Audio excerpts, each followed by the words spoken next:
백작 부인은 식사 때의 안나 미하일로브나의 암시에 의해서 마음의 준비가 되었다. 자기 방으로 돌아오자 그녀는 안락 의자에 앉아 담배 합에 끼워져 있는 아들의 조그마한 초상에서 눈을 떼지 않고 있었다. 눈물이 하염없이 쏟아져 내렸다. 안나 미하일로브나는 편지를 손에 쥐고 발끝으로 살금살금 백작 부인의 방으로 다가가자 걸음을 멈추었다. 들어오지 마세요 하고 그녀는 뒤에서 따라오는 노백작에게 속삭였다. 나중에 하고 말하고 손을 뒤로 하여 문을 닫았다.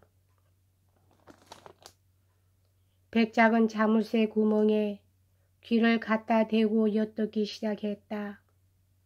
처음에 그의 귀에 들어온 것은 평범한 이야기뿐이었으나 뒤이어 장황하게 짓거려대는 안나 미하일로브나의 목소리가 들리고 이어 외치는 소리, 그리고 침묵, 다시 두 사람의 음성이 기쁨 어린 억양으로 동시에 이야기하기 시작하고 그리고 발소리가 들리더니 안나 미하일로브나가 그에게 문을 열어주었다. 안나 미하일로브나의 얼굴에는 까다로운 절단 수술을 무사히 마치고 자기 기술에 경탄케 하기 위하여 참관인을 불러들이는 외과 의사한테서 볼 수 있는 그런 뽐내는 듯한 표정이 나타나 있었다. 잘 되었어요. 그녀는 그들은 퓨 몸짓으로 백작 부인을 가리키면서 백작에게 말했다. 백작 부인은 한쪽 손에는 초상이 들어있는 담배합과 또 한쪽 손에는 편지를 들고 번갈아 입술을 갖다 대고 있었다.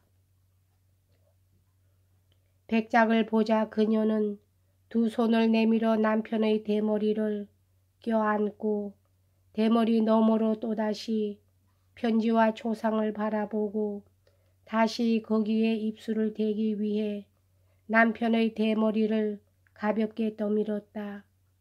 이었고 베라, 나타시아, 소냐, 빼짜가 방으로 들어오고 편지의 낭독이 시작되었다. 편지에는 행군도 니콜루시카가 참가한 2차례에 걸친 전투와 장교 임관에 대해서도 간단히 적혀 있었고 끝으로 마마와 파파의 손에 키스하며 그 축복을 빕니다. 베라, 나타시아, 빼짜에게도 키스합니다. 라고 적혀 있었다. 그 밖에 쉘링씨 및 쇼스 부인, 가정교사를 비롯해서 유모에 대한 안부도 잊지 않았다.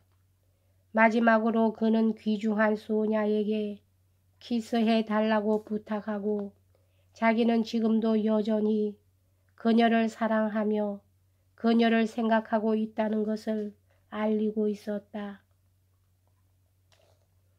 이것을 듣자마자 소냐의 눈은 눈물이 쏟아져 나올 만큼 빨갛게 되었다.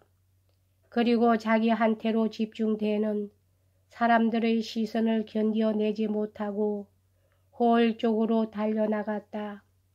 그녀는 온 홀 안을 뛰어다니고 있었으나 이어코 스커트를 풍선처럼 부풀리고는 빨개진 얼굴로 즐겁게 방글방글 웃으면서 마룻바닥에 들썩 주저앉았다.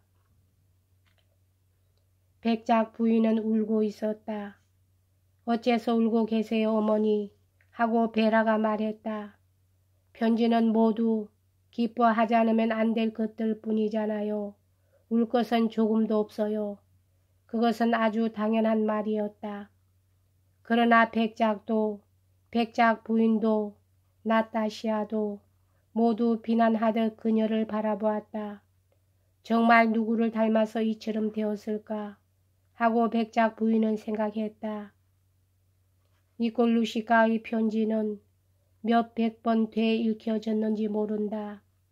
이 편지를 들을 자격이 있다고 생각될 만한 사람들은 모두 이 편지를 손에서 놓지 않고 있는 백작 부인한테 찾아가지 않으면 안 되었다. 가정교사도 유모도 밑지니까도 몇몇 사람의 친지도 찾아왔는데 백작 부인은 그것을 읽을 때마다 새로운 희열을 느꼈고 또 그때마다 이 편지 속에서 니콜루시카의 새로운 미덕을 발견하는 것이었다. 자기 아들 20해 전 아직 그녀의 태내에서 조그마한 손발을 겨우 알아챌 만큼 움직이고 있었던 아들, 아이를 너무 귀여워하는 백작과 몇 차례인가 말다툼의 불씨가 되었던 그 아들, 처음에는 그루샤 그리고 바바라는 말을 익혔던 그 아들이 지금은 전혀 낯선 땅에서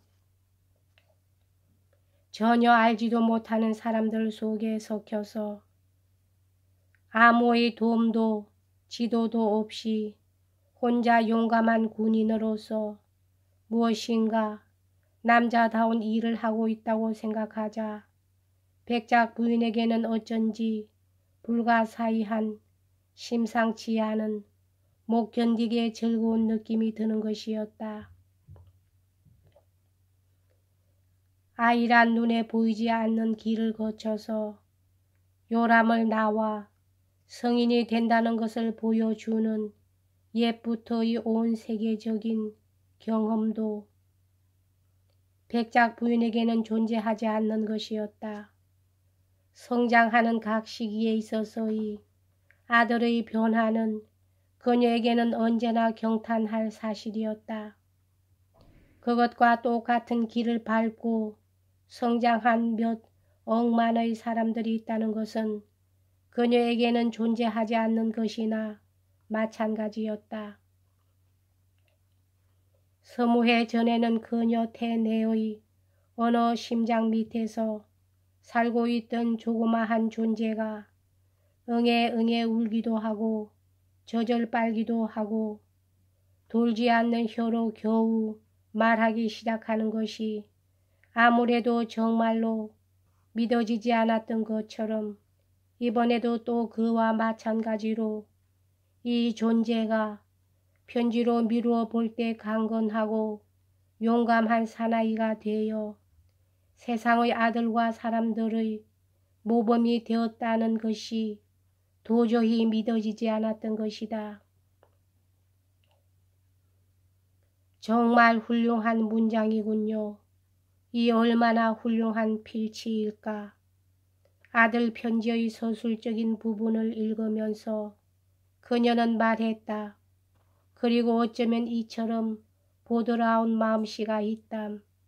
자기에 대해서는 전혀 아무것도 얘기하지 않고 제니소프라는 사람에 대해서만 쓰고 있지만 정말은 자기 쪽이 그런 사람들보다도 훨씬 용감할 거예요. 틀림없이 자기의 괴로움은 조금도 쓰고 있지 않아요. 정말 훌륭한 마음씨예요. 난 그 아이의 마음을 다 알고 있어요. 게다가 어쩌면 그렇게까지 모든 사람들을 잘 기억하고 있담. 누구 한 사람도 잊고 있지 않아요. 난 늘 그 애가 요만할 때부터 늘 말하고 있었답니다. 온 집안 사람들이 니콜루시카에게 보내기로 된 편지는 초안을 잡는데 일주일 이상이나 걸렸고 여러 번 깨끗하게 정서되고 고쳐졌다. 백작 부인의 감독과 노백작의 배려 밑에 온갖 필요한 물건과 신임 장교로서의 복장이며 준비에 소요되는 돈이 모아졌다. 실천적인 안나 미하일로브나는 자기와 아들을 위해서 진중에서의 가지가지의 보호, 통신상의 편의까지 얻어둘 수가 있었다. 그녀는 근히 사단을 지휘하고 있는 콘스탄틴 파블로비치 대공에게 편지를 보낼 기회가 있었던 것이다. 로스토프 집안 사람들은 제외 러시아 근위 사단이라고 하면 그것만으로도 벌써 완전한 주소처럼 생각하고 있었기 때문에 만약 근위 사단을 지휘하고 있는 대공 손에 편지가 들어가기만 하면 반드시 그 부근의 어딘가에 있을 파블로그라드 연대에 닿지 않을 리가 없다고 생각했다. 그래서 대공의 급사에게 부탁하여 편지와 돈을 보리서에게로 보내기로 의논이 되었다. 이렇게 하면 보리서가 반드시 그것을 니콜루시카에게 전해줄 것이라고 생각했기 때문이었다. 그것은 노백작과 백작 부인, 그리고 백작, 베라, 나타시아, 소냐들이 쓴 편지와 군장에 필요한 6천 루블리의 돈과 끝으로 백작이 아들한테 보내는 갖가지의 물건이었다. 여기까지 하겠습니다.